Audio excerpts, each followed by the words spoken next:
Today we're diving deep into a struggle many of us quietly carry, the struggle to stop being angry. Not just anger at a single person or situation, but anger at life itself. There are times when everything seems to go wrong, when people disappoint us, plans fall apart, or the world feels completely unfair. In those moments, it's easy to feel like we've been dealt a bad hand, and the frustration turns into something heavier, something colder, something like resentment. At different times in our lives, pain shows up in ways we never expected, and when it does, anger often becomes our shield. But here's the truth.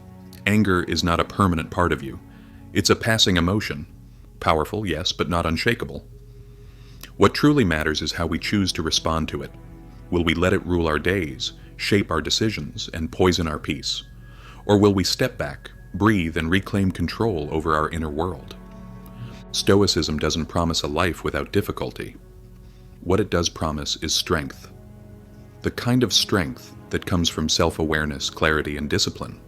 The Stoics knew that we cannot control the chaos outside us, but we can control the calm within us. They believed that our reactions, not our circumstances, define who we are. So in this video, we're going to uncover the Stoic path to overcoming anger, not by suppressing it, but by transforming it. We'll explore timeless insights on how to stay grounded, clear-headed, and truly free, even when life gets hard. If you've ever struggled with anger, this is your reminder. You're not alone, and you don't have to carry it forever. If you hate someone, they've already won a piece of your mind. Think about that for a moment. They live rent-free in your head, disrupting your peace, influencing your mood, and stealing your energy. But why would we ever give someone that kind of control over us? Especially someone who's already hurt us. The truth is, hatred doesn't punish the other person. It punishes us. It poisons the well we drink from every day. It distracts us, clouds our judgment, and keeps us trapped in the very pain we want to escape. You may believe you're holding on to anger as a form of justice, as proof that you won't be taken advantage of again. But in reality, that anger is the very chain that's keeping you from moving forward. The Stoics taught that strength isn't about retaliation, it's about restraint. Marcus Aurelius reminded himself constantly, the best revenge is not to be like your enemy. If someone lies, cheats, insults, or betrays you, the Stoic response isn't to do the same back. It's to rise above it. Not because you're weak, but because you're strong enough not to stoop to their level.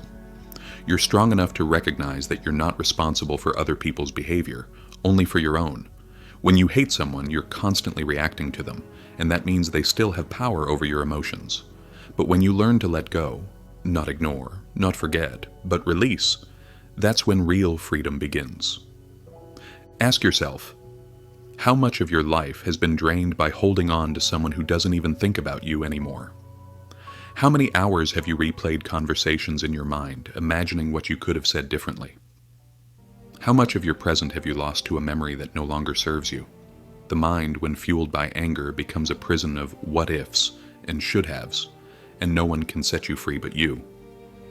Forgiveness isn't about excusing someone's actions. It's about choosing peace over poison. It's about saying, you no longer get to control how I feel. It takes courage to walk away from bitterness. It takes strength to say, I refuse to carry this anymore. Some people think forgiveness makes you soft or naive, but it doesn't. It makes you powerful. Because once you no longer need to hurt someone back, they can't touch you. Their words lose their weight. Their actions lose their sting, and your spirit becomes lighter. This is what the Stoics meant when they talked about inner invincibility, not the absence of pain, but the refusal to be defined by it. When we hold on to hatred, we are like someone clutching a burning coal with the intention of throwing it at someone else. But who gets burned first? We do. And the longer we hold it, the deeper the damage goes.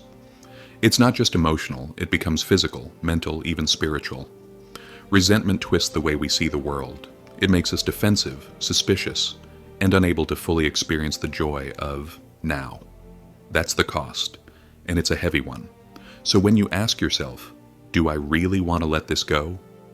The better question might be, can I afford not to? You're not obligated to let every person back into your life. Boundaries are healthy, but you're responsible for the energy you carry. You are responsible for the story you tell yourself about your past. And you are absolutely responsible for whether you let that story keep hurting you. The Stoic path is not to deny pain, but to confront it, understand it, and then transcend it. And that includes the pain caused by others. So the next time you feel anger rising in your chest when you think of someone who hurt you, pause, breathe, ask yourself, is this who I want to be? If the answer is no, then you've already started to change. That one pause is power.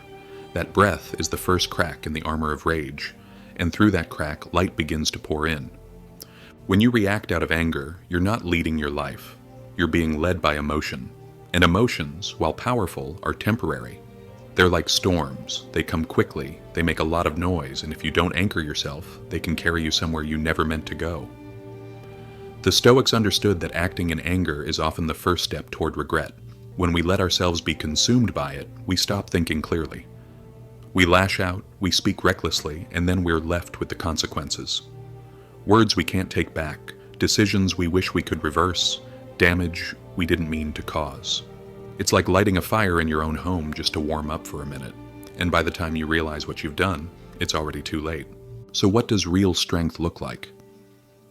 It's not about being loud. It's not about shouting to prove a point or showing people they can't mess with you. Real strength is the calm in the chaos. It's the quiet confidence that doesn't need to explode to be heard. It's walking away not because you're afraid, but because you know the path ahead leads to something better. The Stoics believe that nothing outside of your own reasoning mind can truly disturb you unless you allow it to. That includes people's opinions, insults, betrayals, and failures. They are not stronger than your inner discipline unless you hand them that power. You might think, but I can't help it. My anger just takes over. That's where awareness comes in. We can't change what we don't recognize. The first moment you notice yourself slipping, your heart racing, your fists clenching, your mind starting to spiral, that's the exact moment you can reclaim control. You can pause. You can choose silence over shouting, reflection over reaction. It might feel unnatural at first, even weak. But in truth, that pause is the strongest thing you can do. It's a moment of clarity in the middle of chaos. And over time, those small moments become habits. Those habits become your character. And your character becomes your freedom. There's something beautiful about learning not to take everything personally, about realizing that someone else's bad behavior is a reflection of them, not of you. That's emotional intelligence. And it's a core part of Stoic thinking. Just because someone tries to hurt you doesn't mean you have to bleed. Just because someone disrespects you doesn't mean you owe them your energy. You are not obligated to carry every insult handed to you. You can see it, acknowledge it, and let it pass like a leaf floating down a river. That's not weakness, that's wisdom. And if you feel like you've already failed, maybe you've said things you regret, hurt people you care about, or let your anger turn into something ugly, know this, it's not too late. Every day is a new chance to respond better, to slow down, to reflect, to grow. The Stoics never aimed to be perfect. They aimed to improve. Slowly, steadily, one decision at a time. So give yourself permission to change. Let go of the need to be right. Let go of the story that says, this is just who I am. You are not your past outbursts. You are the person who chooses what comes next. The most important thing is this. No one else is responsible for your emotions. Not your partner, not your boss, not your enemies, not the world, just you. And that's not a burden, it's a gift. Because it means no one else gets to decide your peace. You do. Anger is deceptive. It makes you feel powerful in the moment, but leaves you weaker afterward. It feels like fire, like energy, like something you can use, but it burns without purpose. And most of the time, it doesn't burn others, it burns you. The Stoics described anger as a kind of madness, a temporary insanity that clouds the mind and warps our vision. When you're angry, you're not thinking clearly. You don't see the big picture. You become reactive instead of wise. That's why anger is so dangerous. It disguises itself as strength, but strips you of your reason. Think about how much energy anger steals from your life. You wake up with it. You go to sleep with it. You carry it into conversations, into relationships, into your own self-worth. And for what? Does it ever solve the problem? Does it bring healing? Or does it just deepen the wound? Seneca, one of the great Stoics, warned that anger always comes at a cost. And the cost is often your peace, your health, your relationships, and your ability to think clearly. It's like drinking acid and hoping the other person gets sick. And yet we keep going back to it, like a habit we haven't questioned deeply enough. You might ask, then what should I do with the anger? The answer isn't to deny it or pretend it isn't there. That only makes it worse. The answer is to look at it directly, understand it, ask yourself, what am I really angry about? Often anger is just fear in disguise, or sadness, or pain that hasn't been addressed. We become angry when our expectations don't match reality, when we feel powerless or unseen.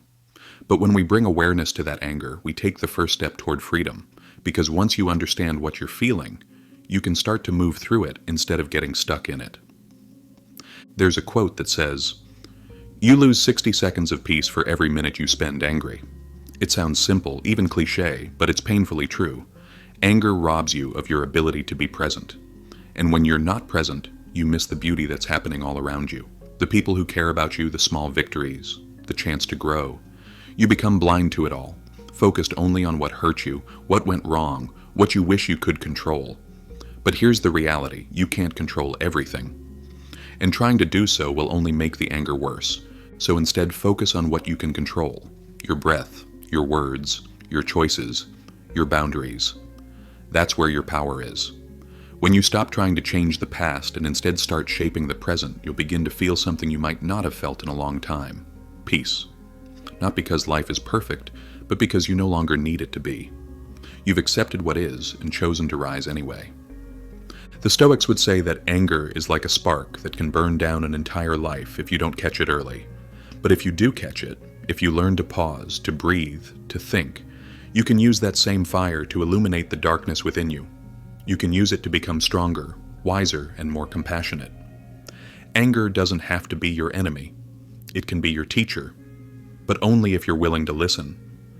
Anger only has power if you give it attention. So much of what bothers us in life begins with a single thought, a thought we hold on to too tightly. Maybe someone said something cruel, maybe something unfair happened, and instead of letting it pass, we grab hold of it. We turn it over in our minds again and again until it becomes bigger than it really is. This is what the Stoics warned us about, giving power to things that don't deserve it. They taught that most of our suffering doesn't come from what happens to us, but from how we interpret what happens. And when we let a single moment define our entire mindset, we give away the most valuable thing we have, our peace.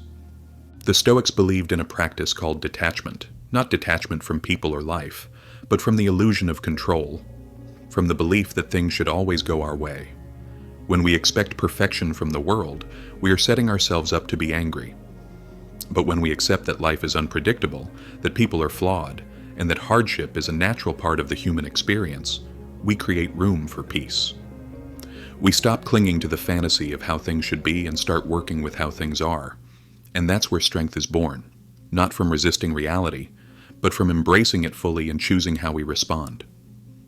When someone cuts you off in traffic, you have a choice. When a loved one disappoints you, you have a choice. When the world feels unfair and nothing is going your way, you still have a choice. That choice is how you interpret the moment and what story you attach to it. The untrained mind reacts. The disciplined mind reflects. One gets pulled into drama. The other rises above it. Every time you choose reflection over reaction, you are building a kind of spiritual armor, a calm that can't be shaken by temporary chaos. This doesn't mean you won't feel pain. It doesn't mean you'll never be frustrated or upset. Even the wisest among us feel those things, but they don't let those feelings control their behavior. They don't let anger linger and take root. Because they understand that every moment spent in rage is a moment lost to bitterness, lost to reactivity, lost to the very parts of life that bring joy, purpose, and growth.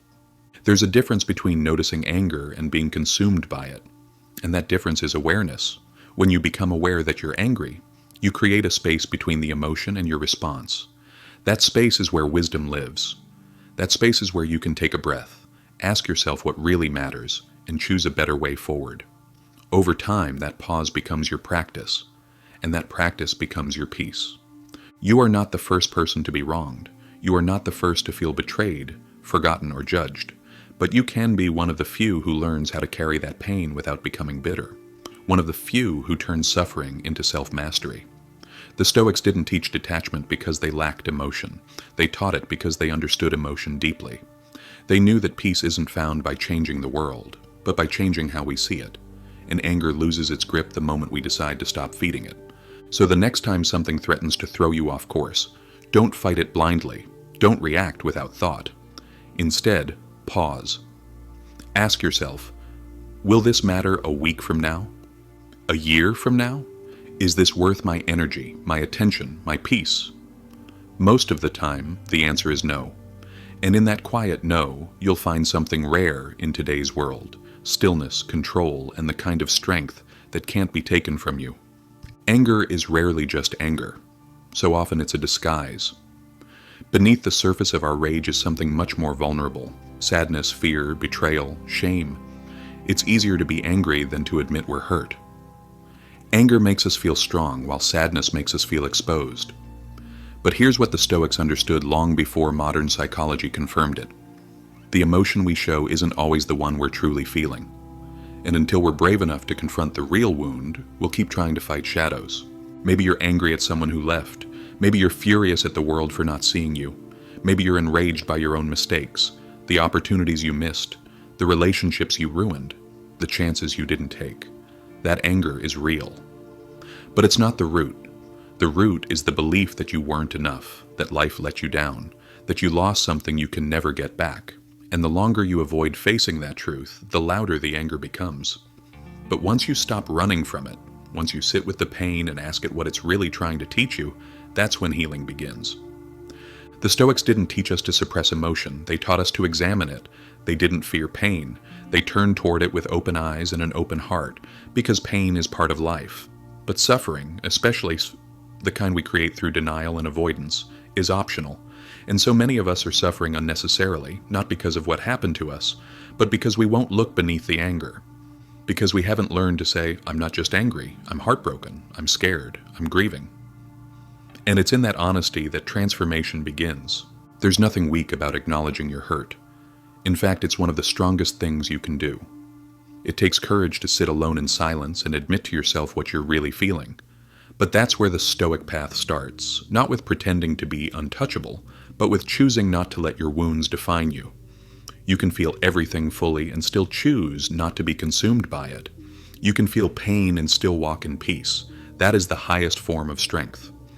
So the next time you feel that familiar burn in your chest, that tension in your jaw, that voice in your head saying, "How dare they?" or "This isn't fair," pause and ask yourself, what's underneath this? What am I really feeling right now? You might be surprised at the answer, and once you see it clearly, you'll know what needs to be healed. Not attacked, not silenced, just healed. That is the Stoic way. Not to fight your emotions, but to understand them so well that they lose their control over you. This is how we stop being angry, not by forcing ourselves to smile through pain, but by honoring the pain and then choosing to rise anyway. Not because life is easy, but because we are no longer running from ourselves, and when we stop running, we can finally start living. Anger makes us feel powerful, but in reality it makes us weaker. It hijacks the mind, it clouds our judgment, it pushes us to act before we think, to speak before we understand. And when that happens, we're not in control. Our emotions are. The Stoics taught that a person who cannot control their emotions is a slave, no matter how powerful they appear. Because if your peace can be taken from you every time something goes wrong, then you're not free. You're just reacting. You're bouncing from conflict to conflict, letting outside forces decide your inner state. Have you ever said something in anger that you regretted the moment it left your mouth? Or made a decision that felt right in the heat of the moment, but left damage in its wake? That's the problem. Anger rushes us. It convinces us that speed is strength, but real strength lies in stillness, in the space between stimulus and response. That's where our power lives, not in the impulse, but in the pause. The Stoics trained themselves to master that pause. They practiced self-restraint like a muscle, because they knew that if they didn't, they would be ruled by chaos. Self-control isn't about being cold or emotionless, it's about being aware. It's about knowing what's happening inside of you and choosing not to let it spill out in destructive ways. You can feel anger without becoming anger. You can be frustrated without being consumed. That's the Stoic path. To feel fully, but respond wisely. Because nothing good comes from letting rage lead your actions. A person in a rage rides a wild horse blindfolded. They look bold from the outside, but inside they are lost. The mind is your most powerful tool. But under the weight of anger, it becomes unstable. It exaggerates threats. It invents enemies. It imagines worst-case scenarios and then reacts as if they're already true. That's how arguments start. That's how relationships break. That's how nations fall. When reason is silenced and emotion takes the throne, destruction is inevitable. So the goal isn't to never feel anger. It's to notice it rising and say, not now. You don't get to steer this ship, because the more you practice that, the more unshakable you become. There's a quiet kind of power in not taking the bait. When someone insults you and you don't react, that's power. When the world feels unfair and you respond with clarity instead of chaos, that's power. When you refuse to let someone else's weakness pull you into a fight, that's power. These moments may feel small, but they shape your life. They define who you are becoming. And if you ever wonder whether all this discipline is worth it, think about the alternative. A life run by anger is a life filled with regret. It's a life where you're constantly apologizing, constantly fixing what your emotions destroyed, constantly feeling out of control. But a life led by reason, grounded in values, that's a life of peace.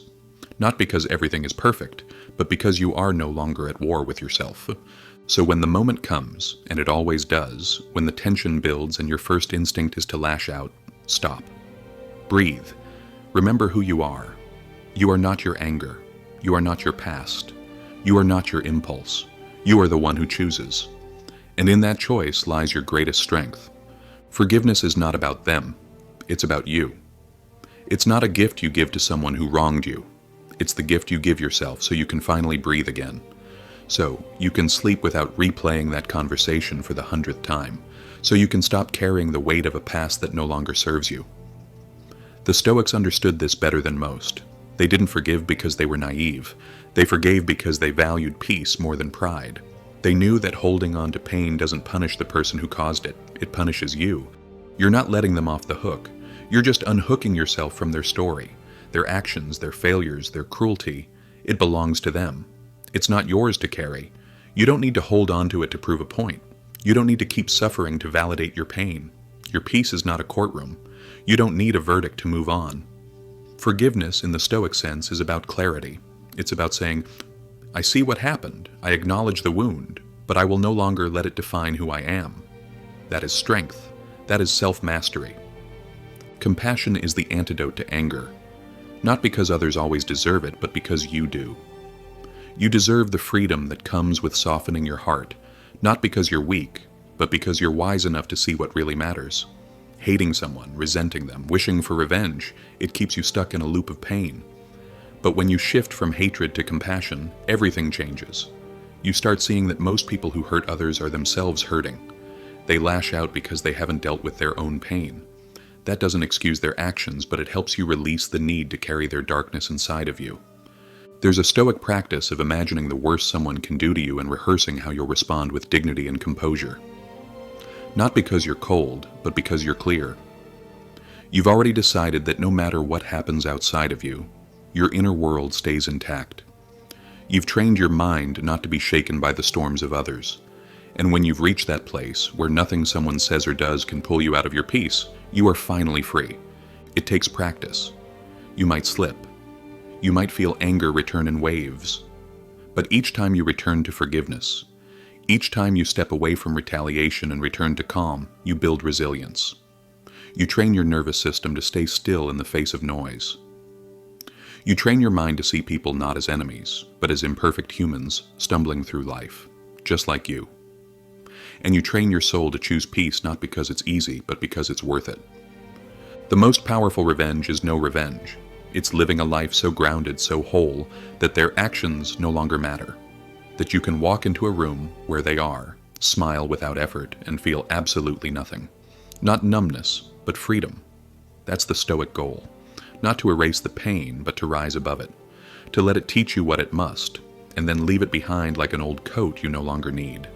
So, if you're holding onto a grudge, ask yourself, what would my life look like without this burden?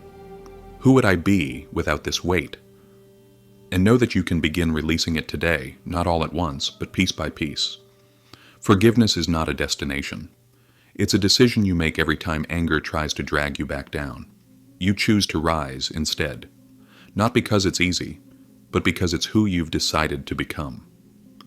The Stoics believed that every difficulty carries a gift, and anger is no exception. If you're willing to look at it honestly, anger can become your greatest teacher. It points directly at what matters most to you. It exposes your attachments, your expectations, your wounds. It says this is where you're still vulnerable.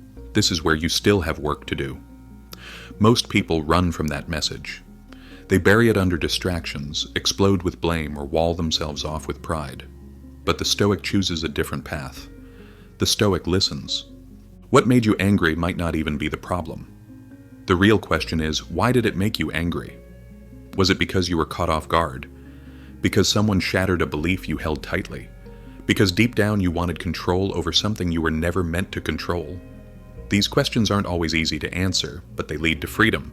Because once you understand the source, you no longer need to fear the emotion. You begin to realize that anger is not a curse. It's a compass, and it points you not toward others, but inward. Seneca once said, "The greatest remedy for anger is delay." And in that pause, when you stop reacting and start reflecting, you begin to see clearly. The person who triggered you may never change. The world may remain unfair, but you've changed, and that changes everything.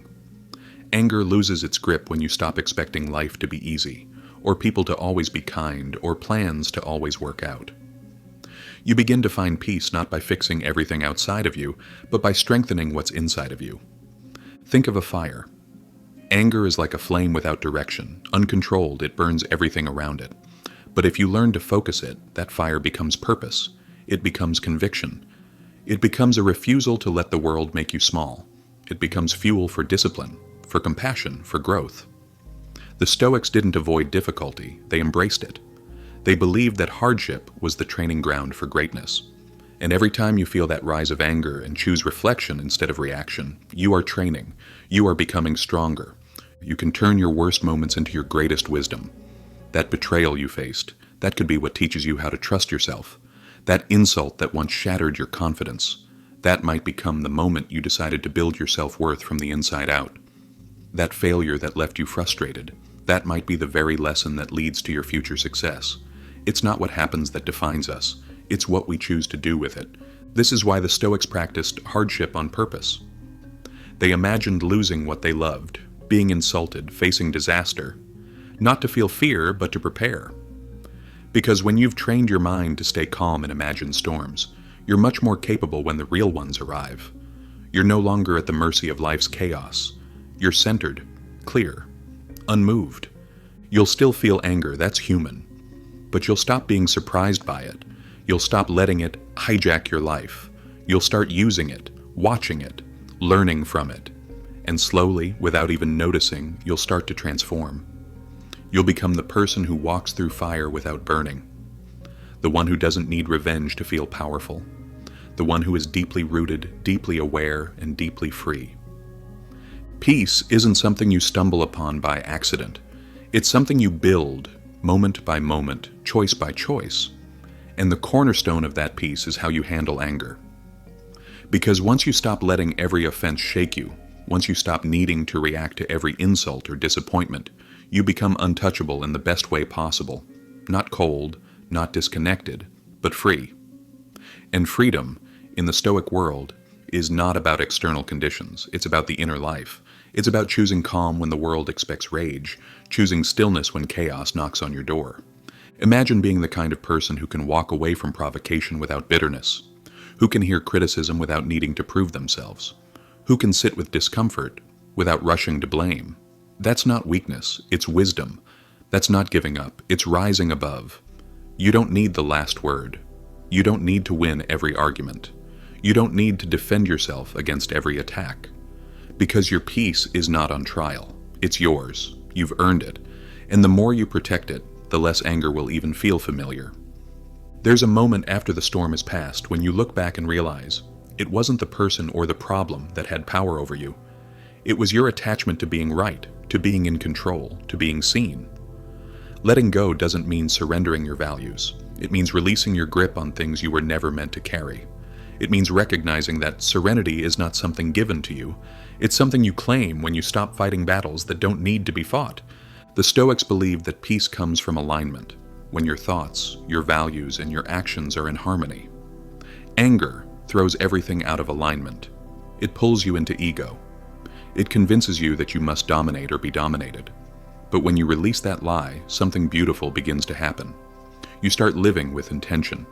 You start making decisions that reflect your highest self, not your most wounded self. And that's when peace begins to feel natural. Not something you have to force, but something that flows from who you are. People will still disappoint you. Injustice will still exist. You will still have moments of weakness, moments where anger creeps in uninvited. But those moments no longer define you. They become whispers, not shouts. Background noise, not the soundtrack of your life. And over time you begin to trust yourself in ways you never have before, because you've seen who you are under pressure. You've watched yourself respond with grace when anger would have been easier. And that is a quiet kind of pride, a deep knowing that you are no longer a slave to your reactions. This is what the Stoics meant when they talked about freedom. Not freedom from hardship, but freedom from the need to be anything other than steady. The ability to stand in the middle of the storm and say, I am not moved. That is serenity. And it's not just an idea, it's a way of life, a practice, a habit, a decision you make every single day. To be peaceful, not because the world is gentle, but because you are strong. You don't need to live your life on edge. You don't have to walk through the world bracing for conflict or carrying the weight of old wounds. That's not strength, that's survival. And you were made for more than survival. You were made to thrive, to think clearly, to move with purpose, to speak from wisdom, not impulse. The Stoics knew that life would challenge us, but they also knew that within each of us is the power to rise above anger, above fear, above chaos, and into clarity. Every day you're going to be tested. Someone will say something unkind. Life will throw something unfair your way. You'll feel the pull to react, and in that moment, you'll be faced with a decision. Do you give in to the storm, or do you stand in your strength? You don't need a perfect response. You don't need to always get it right. What you need is intention, awareness, the willingness to pause and choose peace even when anger would feel better in the moment. Remember this, you are not your emotions. You are the observer of them. And when you take a step back and look clearly at what you're feeling, you begin to regain your power. That's the Stoic mindset, not a detachment in the cold sense, but detachment from illusion, from the idea that you must react to everything. You don't. You can let things pass. You can breathe. You can reframe. You can respond with grace and power. And with each time you do, you get better, stronger, wiser. This isn't about being passive. It's about channeling your energy where it matters most. Fighting the battles worth fighting. Letting go of petty conflict. Choosing your values over your ego. Choosing presence over resentment. Choosing discipline over chaos. That's Stoicism in action. That's how anger loses its grip on you. Not because the world stops being cruel, but because you stop letting it shape who you are. So when the anger rises, and it will, remember this. Your reaction is your responsibility. No one else controls your peace. No one else controls your mind. You do. You always have. And that's the great secret. Peace isn't something you wait for. It's something you practice. It's something you build. And it starts right now. This is how you stop being angry. Not by pretending to be above it, but by becoming the kind of person who can feel it without being owned by it. Someone who can walk through life with strength, clarity, and peace no matter what comes your way.